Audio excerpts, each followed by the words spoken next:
powerful, unpredictable, and dangerous. This is an animal you should stay away from. Black bear are one of the largest apex predators in North America. They have very strong claws, and they have one of the most forceful bites of any animal. A bear in distress will lash out at anything it perceives as a threat to it. And it can kill a human being.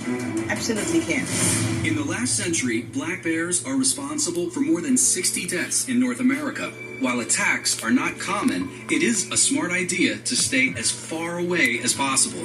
Problem is, as we encroach on their natural habitat, bear encounters are on the rise. And these wild animals are getting into unexpected, unwelcome places. Case in point, this curious cub inside a garage. The cub isn't the threat. Check out what's holding up the garage door. It's full-grown, overly protective mother. Wherever you find a bear cub, Mama Bear is not far behind. In this same scary scenario, what should you do? Will you immediately call 911 or decide to wait it out, hoping the bears eventually move off your property? Depending upon where you live, wildlife encounters could be quite common for you.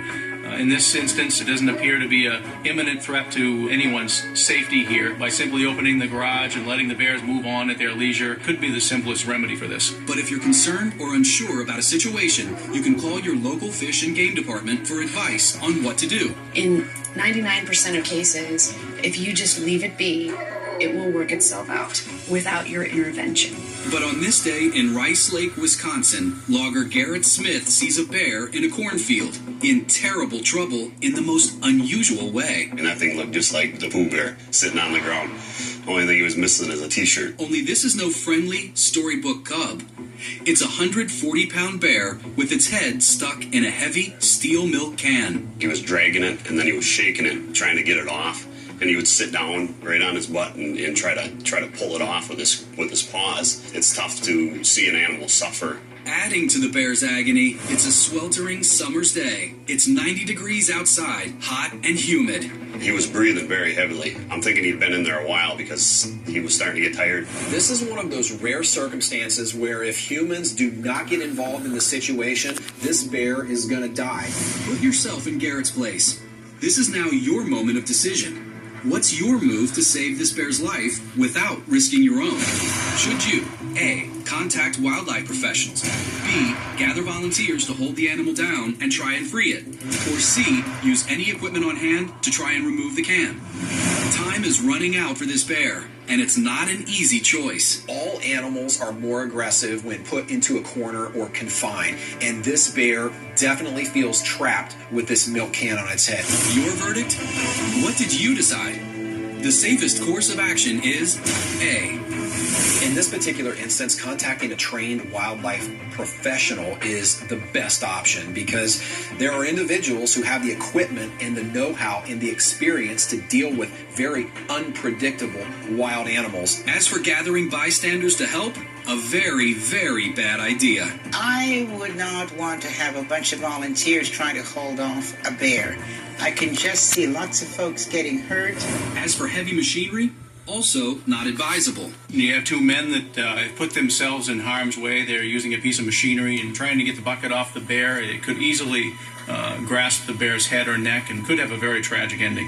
Using any piece of machinery just puts you in too close of proximity to a very aggressive and powerful animal. The risk is just too high, but that's exactly what these guys attempted. I started driving out there, and Dennis is filming right behind me. I wasn't scared because I'm in a machine. I was a little worried for Dennis. You know, you never know with a wild bear what's going to take place. I hope he's tired out enough where he won't move on us. Especially since Dennis is standing just a few feet away from the bear. As soon as that milk can is removed from that bear's head, this animal could become very aggressive. I get up next to the bear, and he takes off as soon as I rev the machine up. He only ran about probably 20 yards. Thankfully, not in Dennis's direction. And I'm thinking to myself, I gotta do this a little different. So I didn't rev the machine up, so the hydraulics were a lot slower.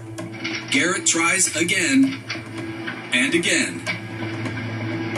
Couldn't get a hold of it. So I'm thinking, man, this might not end up working. Just then, Garrett sees the exhausted bear stop.